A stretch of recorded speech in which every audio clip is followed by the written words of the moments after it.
Hi everyone, welcome to sleepy classes. And आज हम पढ़ेंगे एक बहुत ही interesting topic that is about hydrogen fuel cell.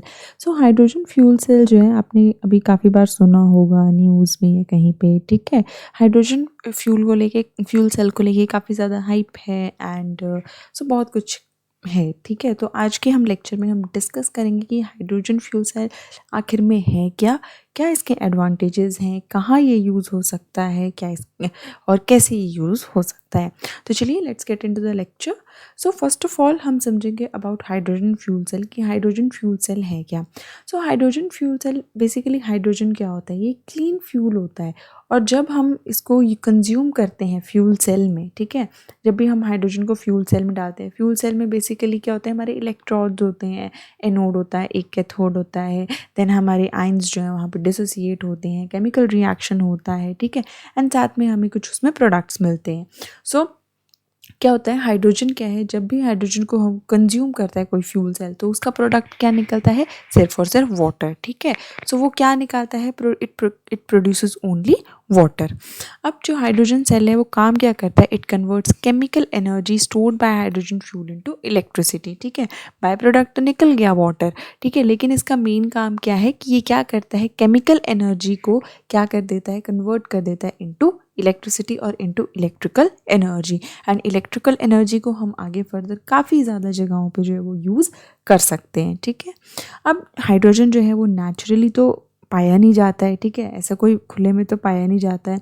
तो उसको क्या करना पड़ता है, प्रोड्यूस करना पड़ता है, ठीक है, क्योंकि हाइड्रोजन फ्यूल सेल को चलाने के लिए हाइड्रोजन चाहिए। अब वो हाइड्रोजन कहीं ना कहीं से प्रोड्यूस करना पड़ेगा, तो वो हम प्रोड्यूस कर सकते हैं। बहुत ज़्यादा डोमेस्टिक रिसोर्सेज हैं, या नेचुरल गैस है, न्यूक्लियर पावर है, बायोमास है, या रीन्यूएबल पावर्स हैं जैसे सोलर है, विंड है। तो इन काफ़ी ज़्यादा ऐसे सोर्सेज हैं जहाँ से हम हाइड्रोजन को क्या कर सकते हैं, प्रोड्यूस कर सकते हैं। एंड वो हाइड्रोजन देन क्या होगा, फ्यूल सेल में यूज़ होगा। एंड फिर फ्यूल सेल क्या करेगा, उस केमिकल एनर्जी को कन्वर्ट कर देगा इलेक्ट्रिकल एनर्जी में। एंड उसमें से हमें क्या होगा, ज़्यादा नुकसान भी नहीं होता, क्योंकि जो प्रोडक्ट हमें लास्ट में मिलता है दैट इज़ वाटर ओनली, ठीक है। And water means water vapours की फॉर्म में, या वाटर सीधा बोल लो। प्लस ये जो फ्यूल है ये हम किस में यूज़ कर सकते हैं, ट्रांसपोर्टेशन में यूज़ कर सकते हैं, इलेक्ट्रिसिटी जनरेशन एप्लीकेशंस में भी हम इसको क्या कर सकते हैं, यूज़ कर सकते हैं, ठीक है। और साथ में इलेक्ट्रिसिटी जनरेशन एप्लीकेशंस है, ट्रांसपोर्टेशन है, तो बेसिकली कार्स में, हाउसेज में इलेक्ट्रिसिटी चाहिए होती है। कार्स की बात करें तो अब क्या है, पेट्रोल के प्राइसेस ऑलमोस्ट इतने ज़्यादा बढ़ रहे हैं, so everybody is switching to electrical, ठीक है। तो इलेक्ट्रिकल की तरफ ज़्यादा स्विच हो रहे हैं, तो कार्स में ये काफ़ी ज़्यादा अच्छे से यूज़ हो सकता है, ठीक है, लाइक इन इलेक्ट्रिक कार्स, ठीक है। देन उसके बाद क्या है, पोर्टेबल पावर है, या बहुत सारी ऐसी एप्लीकेशंस हैं जहाँ पे हाइड्रोजन फ्यूल जो है वो यूज़ हो सकता है, ठीक है। तो ये थोड़ा ओवरव्यू था कि हाइड्रोजन फ्यूल सेल होता क्या है। अब हाइड्रोजन फ्यूल सेल के लिए जैसे मैंने बताया क्या ज़रूरी है, हाइड्रोजन ज़रूरी है। तो हाइड्रोजन को प्रोड्यूस भी तो करना पड़ेगा। अब हाइड्रोजन को प्रोड्यूस करने की कैसे प्रोड्यूस कर सकते हैं, सो मेनली 4 प्रोसेसेस हैं जिनसे हम हाइड्रोजन को प्रोड्यूस कर सकते हैं। Thermal processes, electrolytic processes, solar driven processes and biological processes. अब ये प्रोसेसेस होती क्या हैं हम थोड़ा समझेंगे। तो थर्मल प्रोसेसेस क्या होती हैं, थर्मल प्रोसेसेस जो होती हैं इसमें जब हम हाइड्रोजन प्रोड्यूस करते हैं तो इसमें कैसे, थर्मल का मतलब ही क्या होता है, थर्मल का मतलब क्या होता है, हीट। तो इसमें क्या होता है कि टिपिकली क्या होता है, स्टीम फॉर्म हो रही होती है। सो बहुत ज़्यादा हाई टेम्परेचर पे क्या होता है, स्टीम जब फॉर्म होती है तो वो स्टीम क्या है, किससे रिएक्ट करती है, हाइड्रोकार्बन फ्यूल के साथ रिएक्ट करती है। एंड देन हमारे पास क्या मिलता है, हाइड्रोजन जो है वो हमें मिलता है, ठीक है। सो थर्मल प्रोसेसेस से हम ऐसे हाइड्रोजन जनरेट कर सकते हैं। इलेक्ट्रोलाइटिक प्रोसेसेस क्या आते हैं, तो इलेक्ट्रोलाइटिक प्रोसेसेस क्या होती हैं, जो इलेक्ट्रोलाइसिस की प्रोसेस होती है जिसमें क्या होते हैं, हमारे एनोड्स होते हैं, कैथोड्स होते हैं, बहुत सारे केमिकल रिएक्शंस होते हैं। सो इसमें क्या है, वाटर को हम क्या, वाटर की इलेक्ट्रोलिसिस कर लेते हैं, क्योंकि हमने देखा है वाटर क्या होता है हमारा H2O। तो ये सेपरेट किस में होता है, इनटू वाटर एंड ऑक्सीजन, ठीक है। वाटर एंड ऑक्सीजन में जब sorry not water and oxygen, hydrogen and oxygen में क्या हो जाता है, ये सेपरेट हो जाता है। सो इलेक्ट्रोलाइटिक प्रोसेसेस हम कैसे यूज़ कर सकते हैं कि इलेक्ट्रोलाइटिक प्रोसेस, इलेक्ट्रोलिसिस की प्रोसेस से हम वाटर को क्या कर सकते हैं, सेपरेट कर सकते हैं इनटू हाइड्रोजन एंड ऑक्सीजन। तो वहाँ से भी हमें हाइड्रोजन जो है वो मिल जाता है फॉर हाइड्रोजन फ्यूल। नेक्स्ट है हमारी सोलर ड्रिवन प्रोसेसेस। सोलर जब भी हमारी टर्म आती है तब हमारे सामने सबसे पहले क्या आता है, सन, क्योंकि सोलर एनर्जी कहाँ से मिलती है, सन से मिलती है। सो सोलर ड्रिवन प्रोसेसेस जो होती हैं वो किसको यूज़ करती हैं, लाइट को यूज़ करती हैं as the agent for hydrogen production. Hydrogen production के लिए लाइट को जो है वो यूज़ किया जाता है। तो कुछ सोलर ड्रिवन प्रोसेसेस हैं जो क्या इंक्लूड करते हैं, they include photobiological, photo electrochemical and solar thermochemical processes. ठीक है, नेक्स्ट आती है बायोलॉजिकल प्रोसेसेस। बायोलॉजिकल प्रोसेसेस जब भी बोलते हैं तो they can be related to biomass energy. ठीक है, क्योंकि बायोमास से काफ़ी ज़्यादा हम जो फ्यूल है, ठीक है, बायोगैस या बाकी सब चीज़ें भी जो है वो हम जो है वो ये इस तरह का फ्यूल भी डराइव करते हैं। सो हाइड्रोजन फ्यूल भी वैसे डराइव किया जा सकता है थ्रू बायोलॉजिकल प्रोसेसेस। और इसमें हम क्या यूज़ करते हैं, माइक्रोब्स को यूज़ करते हैं, जैसे बैक्टीरिया होगी, माइक्रो एल्गी होगी। ठीक है, और इससे हम क्या कर सकते हैं, हाइड्रोजन को प्रोड्यूस कर सकते हैं, क्योंकि बैक्टीरिया है, माइक्रो एल्गी है, ये क्या है, सारे माइक्रो ऑर्गेनिजम्स हैं। ठीक है, ये बायोलॉजिकल एंटिटीज़ हैं। तो ये क्या करेंगी, इनमें क्या होगा, बायोलॉजिकल रिएक्शंस जो है ये कैरी आउट करेंगे एंड उन बायोलॉजिकल रिएक्शन से हम क्या प्रोड्यूस कर सकते हैं, हाइड्रोजन प्रोड्यूस कर सकते हैं। सो ये कुछ 4 तरीके जिससे हाइड्रोजन प्रोड्यूस हो सकता है for working of the hydrogen fuel. अब हाइड्रोजन प्रोड्यूस हो गया, अब ये वर्क कैसे करेगा। ठीक है, सो वर्किंग इसकी काफ़ी ज़्यादा सिंपल है। ठीक है, सो क्या है, एक एपरेटस है लाइक दिस, यहाँ पे क्या है, बीच में कैटलिस्ट है। ये कैटलिस्ट जो है वो यूजुअली किससे प्लेटेड होता है, प्लेटिनम से प्लेटेड होता है। ठीक है, and it is a proton exchange, this is a proton exchange membrane and this one is the catalyst. ठीक है, ये जो बीच में है ये प्रोटॉन एक्सचेंज मेम्ब्रेन है जहाँ से प्रोटॉन्स एक्सचेंज होते हैं and this is the catalyst which is plated with the platinum. ठीक है, यहाँ पे ये जो चीज़ है ब्लू कलर की, ठीक है, it is gas diffusion layer. ठीक है, यहाँ से गैसेस डिफ्यूज़ होती हैं। देन हमारे पास एक एनोड टर्मिनल है, एक कैथोड टर्मिनल है। ठीक है, सो ये एक अपरेटस है। अब यहाँ पे क्या होता है, एनोड टर्मिनल पे क्या होता है, हाइड्रोजन जो है, मीन्स हाइड्रोजन फ्यूल जो है, जो हमने हाइड्रोजन प्रोड्यूस की थी, वो यहाँ से क्या करती है, एंटर करती है। अब इस साइड से हाइड्रोजन एंटर करती है और कैथोड वाले एंड से ऑक्सीजन है, हवा से, एयर में ऑक्सीजन प्रेजेंट होती है, तो यहाँ से ऑक्सीजन जो है वो एंटर करती है। अब जब हाइड्रोजन एंटर हो गया, ठीक है, हाइड्रोजन एंटर हो गया तो हाइड्रोजन क्या है, आगे क्या हो जाता है, वो सेपरेट हो जाता है इनटू प्रोटॉन्स एंड इलेक्ट्रॉन्स। ठीक है, सो क्या होता है कि जो प्रोटॉन्स और इलेक्ट्रॉन्स में जब वो सेपरेट हो गया, ठीक है, सो जो हमारे इलेक्ट्रॉन्स हैं, ठीक है, वो तो क्या करेंगे, यहाँ पे जो है वो फ्लो करेंगे। ठीक है, एंड जो कुछ प्रोटॉन्स हैं, कुछ जो प्रोटॉन्स है, ये कुछ जो है वो डिफ्यूज़ हो जाते हैं एंड कुछ जो है वैसे रिसाइकलिंग के लिए चले जाते हैं। ठीक है, एंड हमारे यहाँ पे इलेक्ट्रॉन जो है वो फ्लो करता है एंड इस साइड से जो ऑक्सीजन आया होता है, तो ये कुछ हाइड्रोजन मॉलिक्यूल्स जो यहाँ पे गैसेस एक्सचेंज होता है। ठीक है, प्रोटॉन एक्सचेंज जो होता है, तो ये प्रोटॉन्स जो हैं इनके साथ क्या हो जाते हैं, कंबाइन कर जाते हैं and then in the form of air and water vapour ये यहाँ से बाहर निकल जाता है और हमें क्या मिल गई, यहाँ पे इलेक्ट्रिसिटी जो है वो हमें मिल गई। सो बेसिकली इन केमिकल रिएक्शन से क्या प्रोड्यूस होगी, इलेक्ट्रिक एनर्जी प्रोड्यूस होगी। अब एनोड पर रिएक्शन की बात करें तो क्या हुआ, हाइड्रोजन हुआ into hydronium ion and electrons में, इलेक्ट्रॉन्स तो ऊपर चले गए, इलेक्ट्रॉन फ्लो हुआ, इलेक्ट्रिसिटी प्रोड्यूस होगी। ये जो प्रोटॉन्स बचे, कुछ जो है वो रिसाइकलिंग के लिए चले गए एंड कुछ जो हमारे प्रोटॉन्स हैं वो क्या हो गए, इससे गैसियस एक्सचेंज हो गया एंड देन यहाँ पर वो ऑक्सीजन से कंबाइन कर गए। कैथोड पे रिएक्शन क्या हुआ, ठीक है, ऑक्सीजन हमारे पास पहले से है जो बाहर से आ रहा है, ये प्रोटॉन्स हैं और इलेक्ट्रॉन्स हैं वो क्या है, यहाँ पे डिफ्यूज़ हो गए। ठीक है, एंड डिफ्यूज़ होके फिर वो क्या बना दिए, उन्होंने वाटर के मॉलिक्यूल्स बना दिए एंड वो बाहर चले गए। सो इस तरीके से जो है हाइड्रोजन फ्यूल सेल जो है वो वर्क करता है एंड हमने क्या देखा, हमें क्या मिला, at last water vapour and chemical energy भी किस में कन्वर्ट होगी, into electrical energy.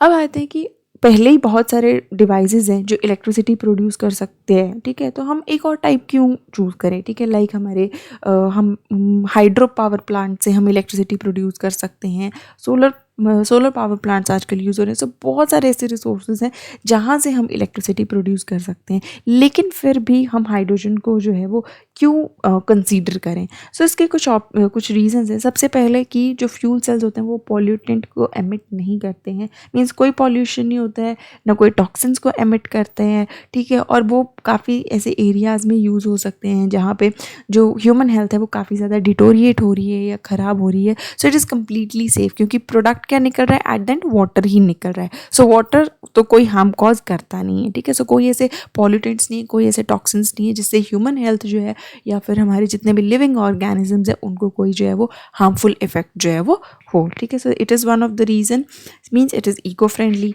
Second reason क्या है कि fuels are very efficient at converting chemical energy into electrical energy, और ये बहुत ज़्यादा एफिशिएंट है in converting the chemical energy into electrical energy. अगर मैं जैसे ऑटोमोबाइल्स की बात करूँ, ठीक है, जो हम कार्स यूज़ करते हैं नॉर्मल, जो पेट्रोल या डीजल से चलती हैं, ठीक है, कंबशन इंजन्स पे जो चलती हैं, उनकी जो एफिशिएंसी रहती है वो 35% रहती है।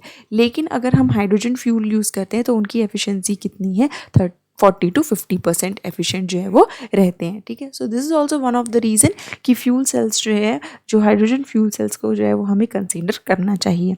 नेक्स्ट कि they can offer many potential benefits over batteries, क्योंकि बैटरीज का क्या है, वो डिस्चार्ज हो जाएंगी एंड जब हम उन्हें यूज़ नहीं भी करते हैं तब भी क्या है, वो उनसे वो जो सेल में जो रिएक्शन है वो चलते रहते हैं, वो डिस्चार्ज होती रहती है। लेकिन जो हाइड्रोजन फ्यूल सेल्स हैं, ठीक है, वो तब तक जो है वो उनके साथ ऐसा नहीं होता है, वो तब तक काम करते रहेंगे जब तक उनमें हाइड्रोजन है। जैसे हाइड्रोजन खत्म हुआ, हाइड्रोजन आप डाल दो, प्रोवाइड कर दो, एंड वो फिर से वैसे जो है वो काम करना शुरू हो जाएगा।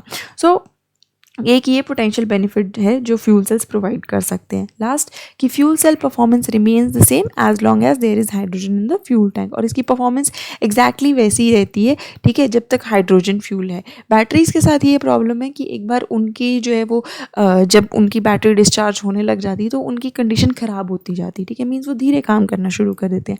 हाइड्रोजन फ्यूल्स के साथ ऐसा नहीं है, ठीक है, जब तक हाइड्रोजन फ्यूल है फ्यूल सेल में तब तक वो वैसे ही एफिशिएंटली बहुत अच्छे तरीके से काम जो है वो करता रहेगा। So these are some benefits, ठीक है। प्लस जो हाइड्रोजन फ्यूल सेल है, जो हाइड्रोजन है, ठीक है, इट इज़ कंबस्टिबल, ठीक है, ये एकदम क्या है, इट इज़ ये बिल्कुल भी पॉल्यूशन जो है वो कॉज नहीं करते हैं, ठीक है। So these are some of the reasons. अब हाइड्रोजन फ्यूल सेल्स को क्या हम यूज़ कर सकते हैं टू पावर अ व्हीकल, क्या इसमें से सच में से जो है वो गाड़ियाँ चल सकती हैं, ठीक है।